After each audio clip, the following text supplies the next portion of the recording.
So, आज हम सबसे पहला क्वेश्चन ले रहे हैं। Aniline is less basic than ethyl amine. Aniline is less basic than ethyl amine, why? Aniline ethyl amine से कम क्षारी होता है, क्यों? देखो, इसी क्वेश्चन को चेंज करके कैसे पूछा जा सकता है। Aromatic amine is less basic than aliphatic amine. Aromatic amine is less basic than aliphatic amine. Aromatic amine aliphatic amine से कम क्षारीय होता है।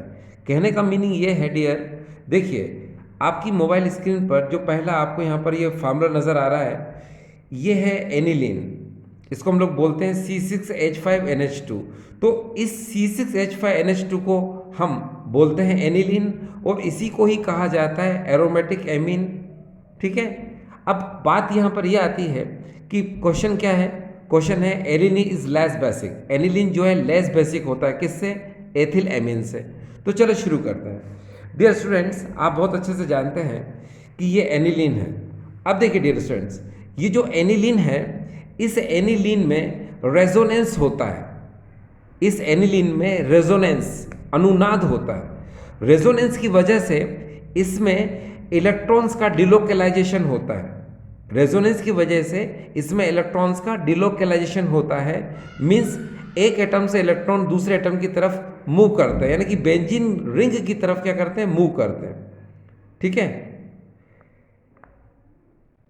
इस एनिलीन में अनुनाद होता है। अनुनाद के कारण इसमें इलेक्ट्रॉनों का विस्थापनन होता है, और इलेक्ट्रॉनों का जो विस्थापनन होता है ये बेंजीन रिंग की तरफ होता है। अब देखिए कैसे इसमें डिलोकेलाइजेशन होता है। देखिए जैसे ये लोन पेयर है, आपको पता है इस बेंजीन रिंग में जो एमिनो ग्रुप है, इसके नाइट्रोजन एटम पर ये लोन पे इलेक्ट्रॉन है। ठीक है। तो आपको मैंने बताया कि ये जो बेंजीन रिंग है इसमें रेजोनेंस, अनुनाद होता है, जिसकी वजह से क्या होता है कि इसमें इलेक्ट्रॉनों का डिलोकेलाइजेशन। अब कैसे होता है? देखो, जैसे ही ये लोन पेयर यहाँ से यहाँ आएगा, यहाँ पर, तो यहाँ जो कार्बन है कहाँ पर? यहाँ, इसकी वैलेंसी क्या हो जाएगी? ज़्यादा हो जाएगी। इसीलिए ये जो बॉन्ड है ये वाला, ये आगे की तरफ क्या हो जाएगा? ये टर्न हो जाएगा। ये देखिए ऐसे। ठीक है। अब देखिए इसके बाद सिचुएशन क्या होगी।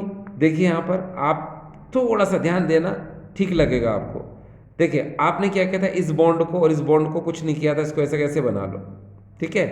अब आपने क्या किया था, आपको पता है इस NH2 के नाइट्रोजन एटम से लोन पेयर ऊपर से देखो नीचे आया। कहाँ पर आया? जहाँ सिंगल बॉन्ड है। तो यहाँ पर क्या हो जाएगा डियर? ये देखिए यहाँ पर डबल बॉन्ड बन जाएगा। ये देखिए आपने डबल बॉन्ड बना दिया। क्यों? क्योंकि लोन पेयर जो है ये वाला ऊपर से नीचे आया था ना, तो यहाँ क्या आ गया? डबल बॉन्ड आ गया। अब यहाँ जो NH2 था, इसने जो नाइट्रोजन था इससे लोन पेयर ऊपर से जब नीचे आया तो इसने लोन पेयर दिया, तो यहाँ साइन कौन सा आएगा? Plus sign. ये देखिए प्लस साइन आपने लगा दिया। अब ये वाला बॉन्ड कहाँ चला गया? आगे की तरफ गया, तो यहाँ पर साइन कौन सा आएगा? नेगेटिव साइन आ गया। तो अब आपको समझ में आ गया होगा कि यहाँ होता क्या है। यहाँ ये होता है कि जैसे ही ये लोन पेयर ऊपर से नीचे की तरफ आता है, तो यहाँ वैलेंसी ज़्यादा ना हो, उसके लिए ये वाला बॉन्ड आगे की तरफ क्या होता है? चला जाता है। इसको ऐसे भी कहा जा सकता है क्या? तू चल मैं आई, तू चल मैं आई, तू चल मैं आई। तो यू कैन अंडरस्टैंड, आपको समझ में आ गया। अब देखिए आगे क्या होगा। आपको एक बात पता होगी कि जो लोन पेयर देता है उस पर प्लस साइन आता है। ठीक है। ये देखिए यहाँ प्लस साइन आ गया, और ये बॉन्ड जो था आगे की तरफ ट्रांसफर हो तो साइन कौन सा आ गया? नेगेटिव साइन आ गया। अब देखिए ये नेगेटिव साइन पूरी बेंजीन रिंग पर क्या करेगा? मूवमेंट करेगा। देख कैसे? जैसे ये नेगेटिव यहाँ आएगा, यानी यहाँ आएगा, तो इस कार्बन की वैलेंसी क्या हो जाएगी? 5 हो जाएगी। और ये 5 ना हो उसके लिए ये वाला बॉन्ड क्या हो जाएगा? अब आगे की तरफ क्या हो जाएगा? मूव कर जाएगा। देखिए ऐसे। तो क्या होगा? चलिए, ये रेजोनेंस का साइन होता है डियर, इसको हम लोग बोलते हैं डबल हेडेड एरो। इसके जस्ट बाद हम क्या करेंगे? देखो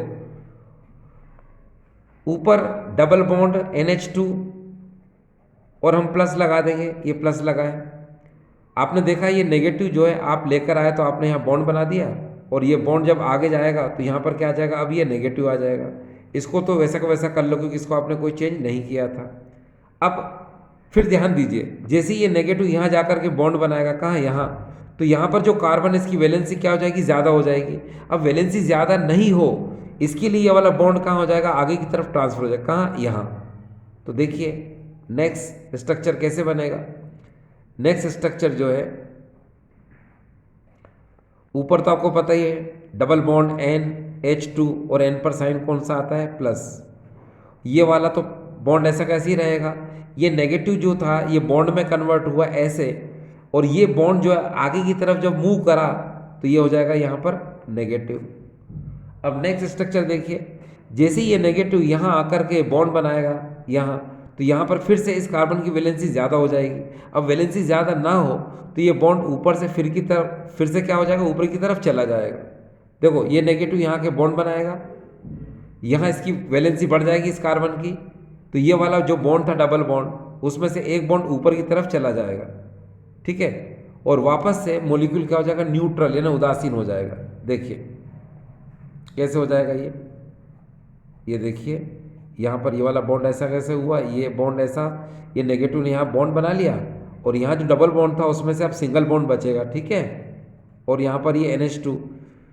अब ये बॉन्ड जब ऊपर जाएगा तो ये क्या होगा, जो पॉजिटिव साइन था वो खत्म हो गया। क्यों, क्योंकि ये बॉन्ड जब ऊपर जाएगा तो पॉजिटिव इसका नीचे आया, और नेगेटिव जब यहाँ आया तो नेगेटिव पॉजिटिव क्या हो गए, न्यूट्रल, तो यहाँ पर कोई चार्ज नहीं आएगा, और वापस से लोन पेयर इसके पास आ गया।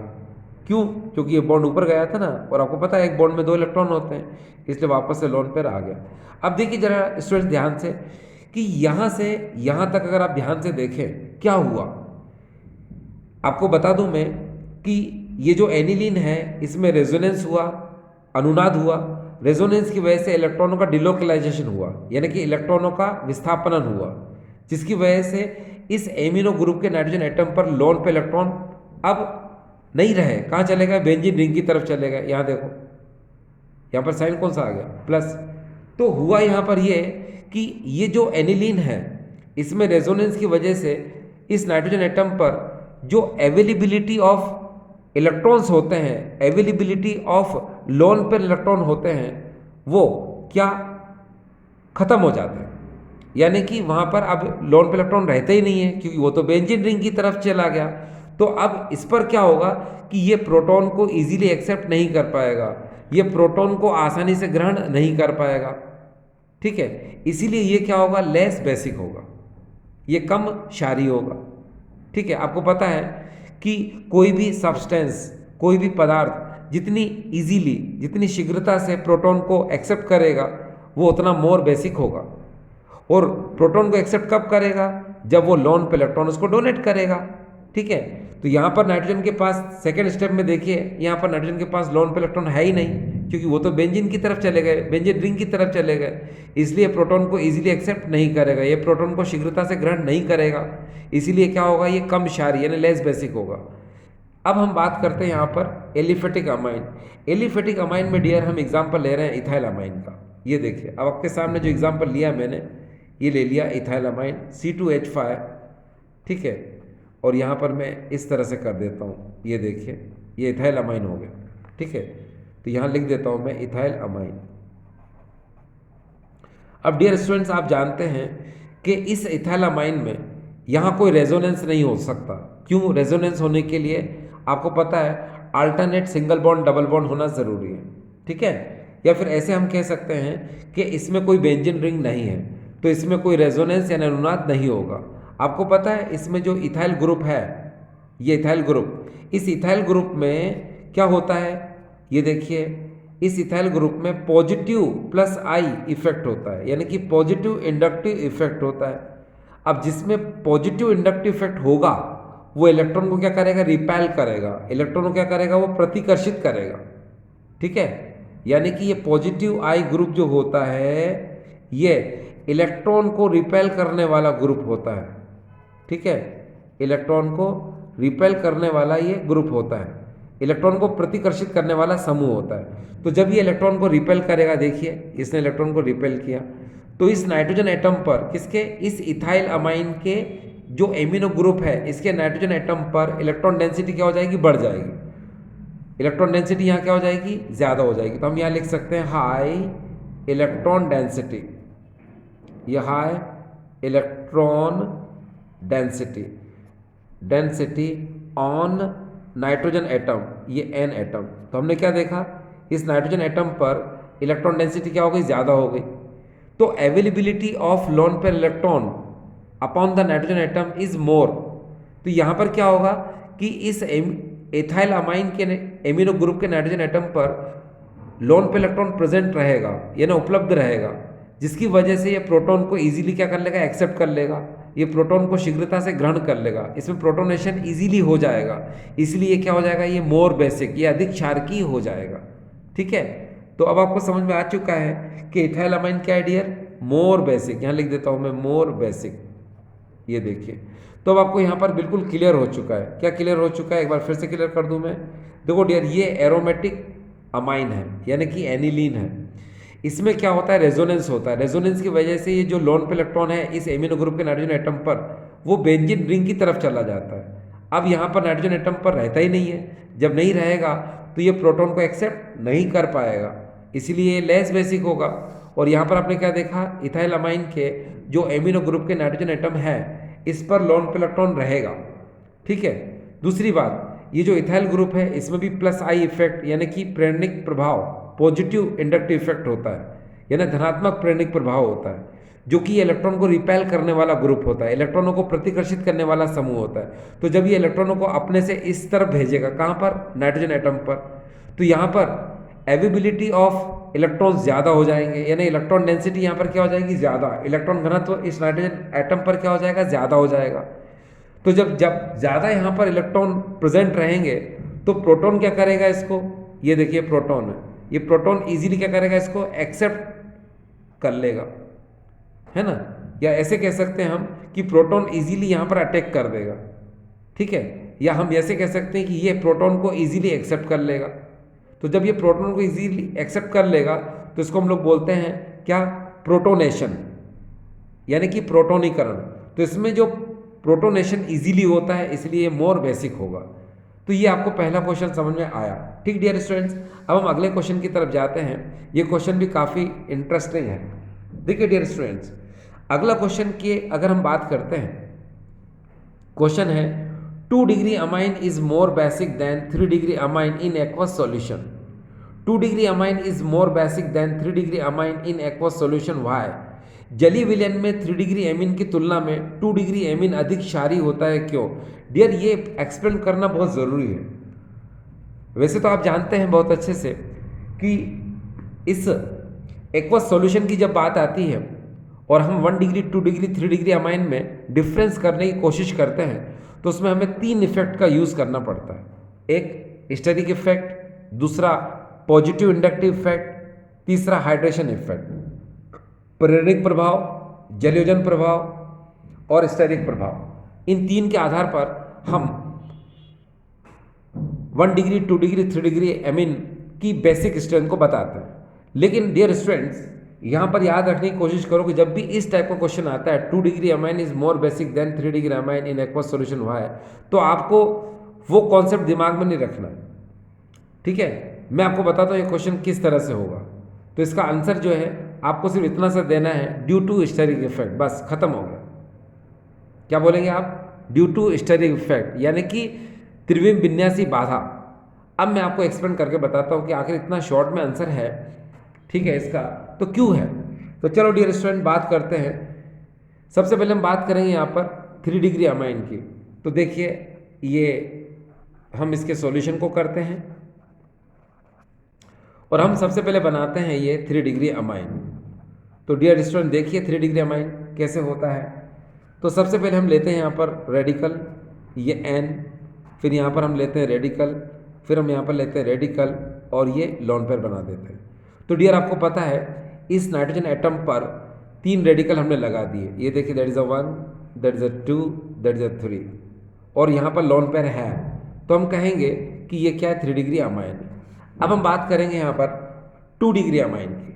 अब देखिए 2 डिग्री अमाइन को भी हम बना देते हैं, ये 2 डिग्री अमाइन। देखिए कैसे, ये रेडिकल, ये N, यहाँ पर हम H लिख देते हैं और नीचे की तरफ हम यहाँ पर रेडिकल बना देते हैं, ये देखिए, ठीक है, और यहाँ पर लोन पेयर कर देते हैं, ये देखिए इस तरह से। अब आप यहाँ पर देखिए कि ये 3 डिग्री अमाइन है और ये 2 डिग्री अमाइन है। अब मैं आपसे बोल रहा हूं कि 2 डिग्री अमाइन मोर बेसिक होता है 3 डिग्री अमाइन से, है ना, क्योंकि इसमें स्टेरिक इफेक्ट जो है वो कम होता है और 3 डिग्री अमाइन में स्टेरिक इफेक्ट ज़्यादा होता है। ठीक है, तो ये इसका आंसर है। लेकिन आपके दिमाग में क्वेश्चन उठेगा कि ये स्टेरिक इफेक्ट यानी कि स्टेरिक प्रभाव, ये त्रिविम विन्यासी बाधा यानी कि हिंड्रेंस इफेक्ट, ये होता क्या है? तो सुनिए, इसका आंसर बता देता हूं मैं आपको। ध्यान दीजिएगा कि जब किसी सेंट्रल एटम से 3 ग्रुप या फिर फंक्शनल ग्रुप अटैच होते हैं तो ये ग्रुप और फंक्शनल ग्रुप इस सेंट्रल एटम पर प्रोटॉन का अटैक नहीं होने देते हैं।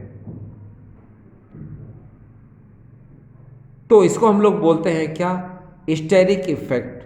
अब आप देखिए यहां पर 3 रेडिकल है और रेडिकल को अगर आप लिखना भी चाहें तो आपको पता है एक रेडिकल को शुरुआत में अगर CH3 भी लिखना चाहेंगे आप तो आपको पता कैसे लिखते हैं, इस तरह से लिखेंगे, ये देखिए। और C2H5 लिखेंगे तो उसका साइज क्या हो जाएगा? और बड़ा हो जाएगा।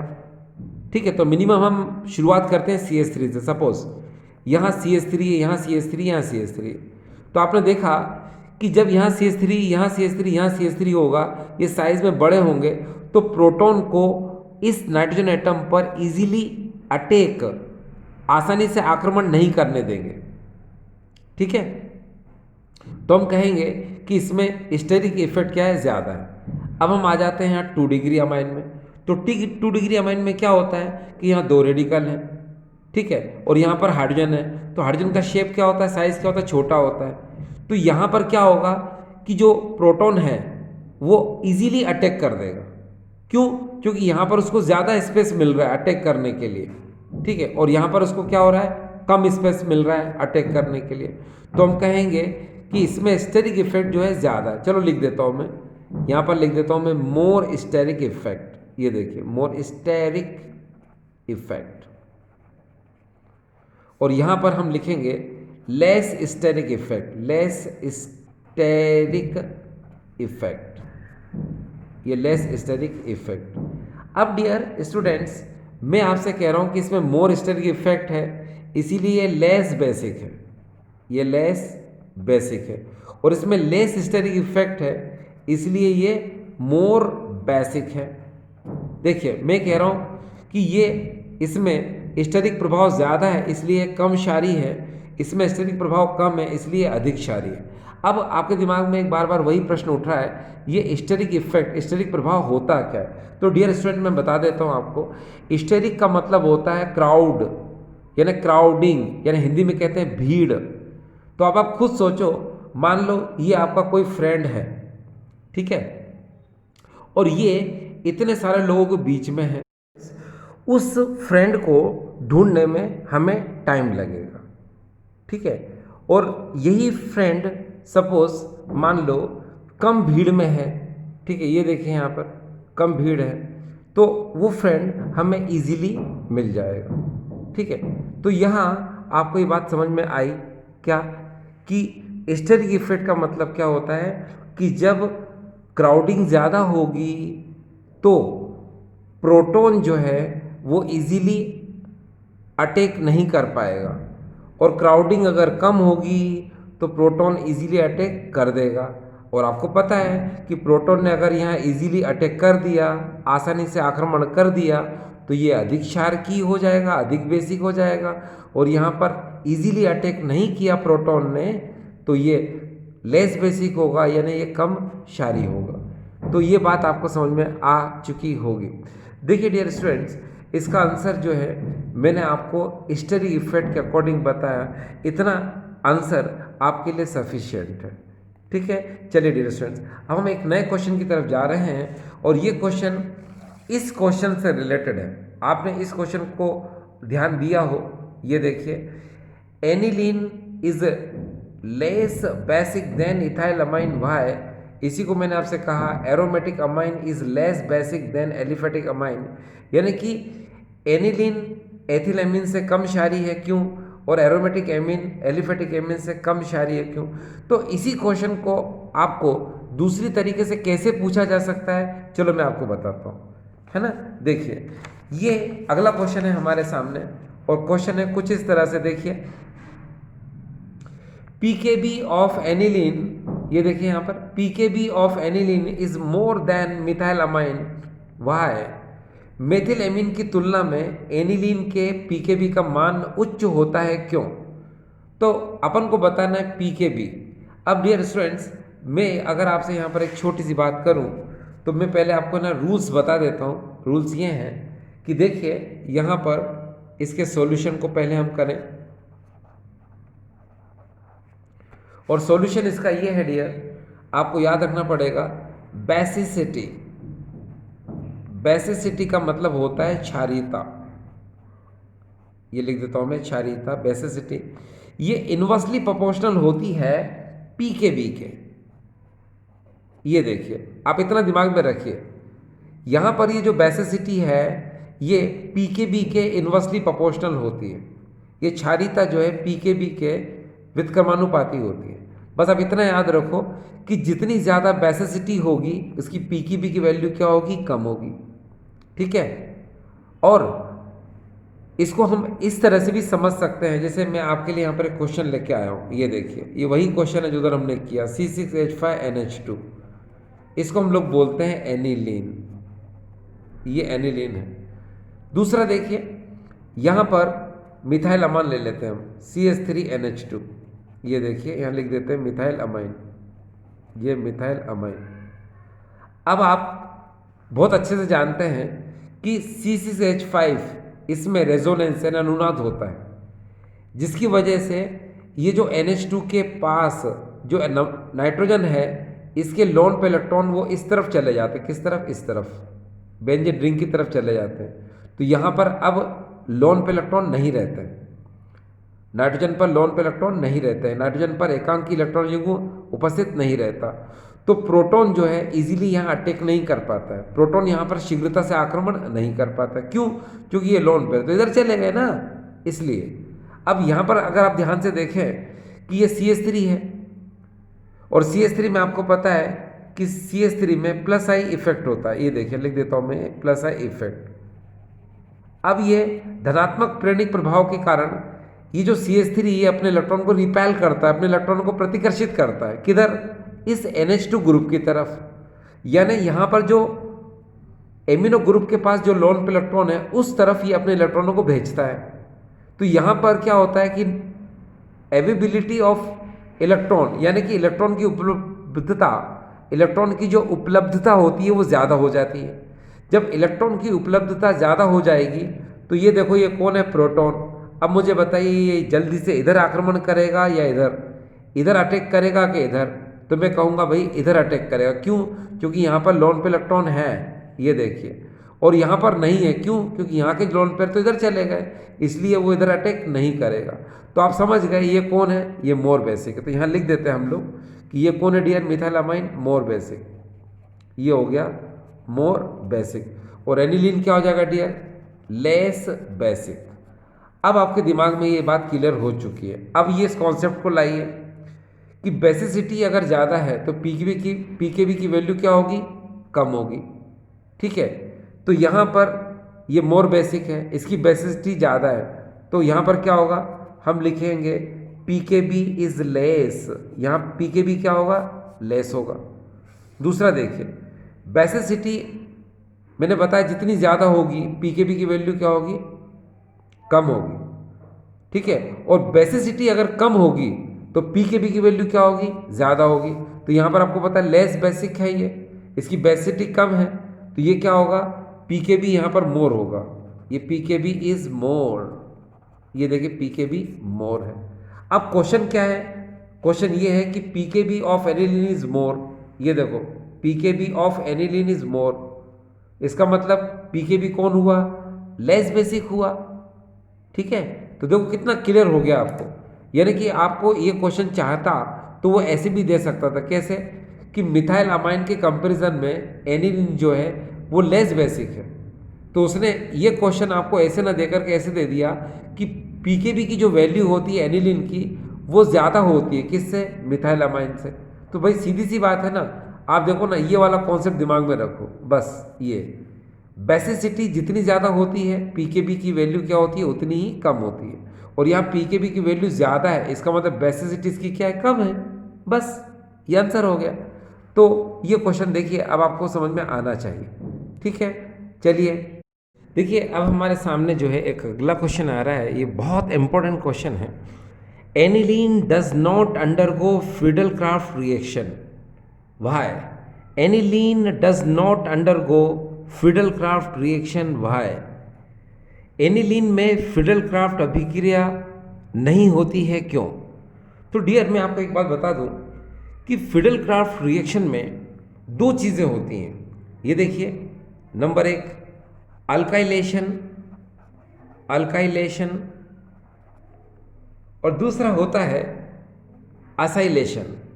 ये देखिए असाइलेशन। अल्काइलेशन मीन्स एल्कलीकरण, एल्कलीकरण, और असाइलेशन मीन्स होता है एसिलीकरण। और डियर स्टूडेंट्स एक बात मैं बता दूं आपको कि ये जो अल्काइलेशन और असाइलेशन होता है ये ortho and para position, ortho and para स्थिति पर ही होता है। ठीक है, अब हम उस बात को बात करते हैं जो क्वेश्चन जहाँ से क्रिएट होता है। क्वेश्चन कैसे क्रिएट होता है, ये देखिए, ये हमारे पास है एनिलीन। ये देखिए, ये मैंने एनिलीन को इस तरह से बना दिया। ये देखिए एनिलीन, आपको पता है ये एनिलीन है। और इस एनिलीन के एमिनो ग्रुप के नाइट्रोजन एटम पर अगर आप ध्यान से देखो तो ये लोन पेयर है। अगर यहां पर हम फ्रीडल-क्राफ्ट रिएक्शन की बात करेंगे तो फ्रीडल-क्राफ्ट रिएक्शन में डियर आपको पता है कि प्रेजेंस किसकी होती है, उपस्थिति किसकी होती है। तो आपको पता है AlCl3 की प्रेजेंस होती है या फिर BF3 की प्रेजेंस होती है, या तो AlCl3 की उपस्थिति होती है या फिर BF3 की होती है। तो होता यहाँ पर यह है कि ये जो एनिलीन है और एनिलीन के एमिनो ग्रुप पर जो नाइट्रोजन एटम होता है ये बेसिक नेचर का होता है, क्षारीय प्रकृति का होता है। और यहाँ पर ये जो AlCl3 और BF3 है ये एसिडिक नेचर का ये होता है, यानी अम्लीय प्रकृति का होता है। तो ये जो NH2 ग्रुप का जो नाइट्रोजन एटम है ये अपना लोन पे इलेक्ट्रॉन क्या करता है, इसको दे देता है। इसको दे करके इसके साथ क्या करता है, सॉल्ट बना लेता है। ठीक, जब इसने अपना लोन पे इलेक्ट्रॉन इसको दे दिया और इसके साथ सॉल्ट बना लिया तो यहाँ पर चार्ज कौन सा आएगा, प्लस। जब इस पर चार्ज प्लस आ चुका है, एमिनो ग्रुप के नाइट्रोजन परमाणु पर धनात्मक आवेश आ चुका है, तो अब क्या करेगा कि ये NH2 जिस पर पॉजिटिव चार्ज आया है ये इस ऑर्थो और पैरा पोजीशन पर इलेक्ट्रॉन डेंसिटी को इंक्रीज नहीं कर पाएगा, उल्टा हो जाएगा। ये क्या करेगा, ऑर्थो एंड पैरा पोजीशन पर इलेक्ट्रॉन डेंसिटी को डिक्रीज कर देगा, क्योंकि अब ये जब इसमें पॉजिटिव साइन आ जाएगा तो ये इलेक्ट्रॉनों को अपनी तरफ खींचेगा, अपनी तरफ क्या करेगा, अट्रैक्ट करेगा, और ऑर्थो एंड पैरा स्थिति पर इलेक्ट्रॉन घनत्व को घटा देगा। ठीक है, तो जब ऑर्थो एंड पैरा पोजीशन पर इलेक्ट्रॉन डेंसिटी डिक्रीज हो जाएगी, ऑर्थो एंड पैरा पोजीशन पर इलेक्ट्रॉन घनत्व घट जाएगा, तो फिर फ्रीडल-क्राफ्ट नहीं होगी। क्यों? क्योंकि Friedel-Crafts reaction ortho and para position पर ही होती है, इसलिए ये रिएक्शन नहीं होगी। चलिए इसको थोड़ा सा और अच्छे से मैं एक्सप्लेन कर देता हूँ। देखिए एनिलीन को अगर आप ऐसे नहीं बनाना चाहें तो आप ऐसे लिख सकते हैं। देखिए C6H5NH2 ऐसे करके नाइट्रोजन पर एक लोन पेयर लगा दो। फिर आपको पता है यहाँ पर कौन है, AlCl3 है। चलो AlCl3 ले लो। ये देखिए आपको पता है, ये देखिए एल्यूमिनियम है जिसके आउटर मोस्ट शेल में 3 इलेक्ट्रॉन होते हैं। देखिए 2 8 एंड दैट इज अ 3। अब जब 3 Cl के साथ जुड़ेगा ये, तो यहाँ पर इलेक्ट्रॉन कितने होंगे डियर, 6 इलेक्ट्रॉन। और यहाँ अगर आप C6H5NH2 को देखेंगे तो इस नाइट्रोजन एटम पर इसका ऑक्टेट कंप्लीट है। देखिए कैसे कंप्लीट है, यहाँ बता देता हूँ मैं आपको। ये देखिए एक तो C6H5, दूसरा N, ये लॉन पेयर, और साथ में ये 2H। तो देखिए 2 इलेक्ट्रॉन 2 इलेक्ट्रॉन 2 इलेक्ट्रॉन, और यहाँ पर ये 2। समझ गए? देखो एक तो भाई C6H5 के साथ ये वाला बॉन्ड, एक ये वाला और एक ये वाला, और साथ में एक लॉन पेयर। तो 2 इलेक्ट्रॉन 2 इलेक्ट्रॉन 2 इलेक्ट्रॉन और 2 इलेक्ट्रॉन, कितने हो गए डियर, ये 8 इलेक्ट्रॉन हो गए। तो इसका ऑक्टेट तो कंप्लीट है, किसका, इसका। लेकिन इसका ऑक्टेट कंप्लीट नहीं है। यहाँ कितने इलेक्ट्रॉन है 6, और यहाँ पर कितने इलेक्ट्रॉन डियर 8 इलेक्ट्रॉन है। तो आपको पता होगा according to Lewis acid base concept, Lewis अम्ल क्षार संकल्पना के आधार पर आपको पता होगा कि जब कोई मॉलिक्यूल, कोई अणु उदासीन है, न्यूट्रल है, और उस पर कोई चार्ज नहीं है, तो आपको पता है जिसका ऑक्टेट कंप्लीट नहीं होगा वो लुईस एसिड होगा। तो डियर ये कौन है? Lewis acid. यहाँ लिख देता हूँ मैं, लुईस एसिड यानी लुईस अम्ल है ये, और इसका ऑक्टेट कंप्लीट है। तो ये कौन होगा? लुईस बेस यानी लुईस क्षार है ये देखो यहाँ लिख दिया मैंने लुईस बेस। और आपको पता है जब लुईस बेस है तो क्या होगा? ये अपना लोन पे इलेक्ट्रॉन किसको देगा? इसको, एसिड को, और इसके साथ क्या करेगा? कोऑर्डिनेट बॉन्ड बना लेगा, यानी कि इसके साथ मिलकर क्या करेगा? कॉम्प्लेक्स सॉल्ट बना लेगा। अब देखिए यहाँ कैसे बनेगा ये C6H5NH2 पर चार्ज क्या आ गया? प्लस, और यहाँ पर AlCl3 पर चार्ज आ चुका है माइनस। ठीक है, अब आपको पता है जब बेंजीन रिंग पर NH2 के ऊपर जब प्लस साइन आ चुका है, यानी यहाँ पे जब प्लस साइन आ जाएगा, कैसे? चलो इसको बता देते हैं कैसे। यहाँ देखिए कैसे, यहाँ पर ये बेंजीन रिंग ऐसे, और NH2 पर साइन कौन सा आ गया? प्लस, और बाकी आपको पता है AlCl3 माइनस। जब इससे प्लस साइन आ चुका है तो ये क्या करेगा? इलेक्ट्रॉन को अपनी तरफ खींचेगा। क्या करेगा? इलेक्ट्रॉन को अपनी तरफ खींचेगा, क्योंकि ये बॉन्ड जो है इधर आएगा और यहाँ का बॉन्ड जो है इधर जाएगा, यानी कि ये इलेक्ट्रॉन अट्रैक्टिंग ग्रुप हो गया। अब ये इलेक्ट्रॉन को आकर्षित करने वाला ग्रुप हो गया। ठीक है, जिसकी वजह से क्या होगा कि आर्थो एंड पैरा पोजिशन पर इलेक्ट्रॉन घनत्व नहीं बढ़ेगा। जब इलेक्ट्रॉन घनत्व नहीं बढ़ेगा तो क्या होगा? एल्काइलेशन एंड एसाइलेशन, एल्किलीकरण और एसिडिलीकरण पॉसिबल नहीं होगा। और यही वजह है क्या कि फिडेल क्राफ्ट रिएक्शन नहीं होती है। एनिलीन में फिडेल क्राफ्ट रिएक्शन नहीं होती है। तो ये क्वेश्चन जो है बिल्कुल करेक्ट है कि एनिलीन पर क्या फिडेल क्राफ्ट रिएक्शन नहीं होगी। ठीक है, इसका क्यों का आंसर आपको पता चल गया। ठीक, अब हमारा आज का आखिरी क्वेश्चन हम लोग पढ़ते हैं, और हमारा आज का आखिरी क्वेश्चन देखिए ये आपके सामने है। Why do primary amines have higher boiling point than tertiary amine? देखिए, तृतीयक एमीन की तुलना में प्राथमिक एमीन का क्वथनांक अधिक होता है, क्यों? तो डियर मैं आपको बता दूं, ये देखिए यहाँ पर एक बात को जरा ध्यान रखिएगा कि जो बॉइलिंग पॉइंट है, यानी कि जो कि क्वथनांक होता है, ये हाइड्रोजन बॉन्ड की स्ट्रेंथ पर डिपेंड करता है, यानी कि ये डायरेक्टली प्रोपोर्शनल हुआ इसका। जितना ज़्यादा हाइड्रोजन बॉन्डिंग होगी, बॉइलिंग पॉइंट यानी क्वथनांक क्या होगा? ज़्यादा होगा। अब आप एक बात को ज़रा ध्यान से देखिए, ये देखिए कि यहाँ पर अगर मैं बात करूँ आपके लिए, ये देखिए ये R, ये देखिए NH2, आपको पता है ये 1 डिग्री अमाइन है, ये मैंने 1 डिग्री अमाइन कर दिया। ठीक, अगर मैं 3 डिग्री अमाइन करूं तो ये देखिए ये मैंने 3 डिग्री अमाइन भी कर दिया। अब आप देखिए कि 1 डिग्री अमाइन में यहाँ पर 2 हाइड्रोजन है, तो ये एक हाइड्रोजन बॉन्ड इधर से बनाएगा, एक हाइड्रोजन बॉन्ड इधर से बनाएगा। ठीक, और ये 3 डिग्री अमाइन है, और 3 डिग्री अमाइन में देखिए यहाँ पर कोई हाइड्रोजन है ही नहीं। तो जब हाइड्रोजन है ही नहीं तो क्या होगा? हाइड्रोजन बॉन्ड नहीं बनाएगा। Hydrogen bond does not form in 3 degree amine. अब इस 3 डिग्री अमाइन में क्या होगा? कोई हाइड्रोजन बॉन्ड है ही नहीं। जब हाइड्रोजन बॉन्ड नहीं होगा तो इसका बॉइलिंग पॉइंट यानी क्वथनांक क्या होगा? कम। तो ये देखें लो बॉइलिंग पॉइंट, इसका क्वथनांक क्या होगा? कम। और यहाँ देखिए 2 डिग्री अमाइन में ये 2 हाइड्रोजन बॉन्ड बनाएगा। हाइड्रोजन बॉन्ड बनाया है इसने कितना? यहाँ देखिए 2 हाइड्रोजन बॉन्डिंग इसने की, तो इसका बॉइलिंग पॉइंट जो होगा वो क्या होगा डियर? हाई। किससे हाई होगा? ये 3 डिग्री अमाइन से। अब आपके दिमाग में चल रहा होगा कि हाइड्रोजन बॉन्ड ये कैसे बनाता है, तो चलो यहाँ पर मैंने शो किया है। ये देखिए 1 डिग्री अमाइन, तो ये 1 डिग्री अमाइन जो होता है ये दूसरे ही अपने ही मॉलिक्यूल के साथ यानी 1 डिग्री अमाइन के साथ ये हाइड्रोजन बॉन्डिंग करता है। कहाँ से? नाइट्रोजन के थ्रू। ये भी देखिए नाइट्रोजन के थ्रू हाइड्रोजन बॉन्डिंग करता है। तो इस तरह से यहाँ पर एक हाइड्रोजन बॉन्डिंग डियर ये होती है, और दूसरी हाइड्रोजन बॉन्डिंग यहाँ पर ये होती है। ठीक है, तो अब आपको समझ में आ गया क्या कि 1 डिग्री अमाइन में हाइड्रोजन बॉन्डिंग है, इसलिए उसका बॉइलिंग पॉइंट क्या है? ज़्यादा है। प्राथमिक एमीन में हाइड्रोजन बॉन्डिंग होती है, इसीलिए उसका क्वथनांक ज़्यादा होता है। और तृतीयक एमीन यानी टर्शरी अमाइन में ये देखिए कोई हाइड्रोजन बॉन्डिंग है ही नहीं, इसलिए इसका बॉइलिंग पॉइंट क्या होगा, कम, इसका क्वथनांक क्या होगा डियर, कम होगा। तो आई होप स्टूडेंट्स आपको ये समझ में आया होगा। ठीक है, थैंक यू।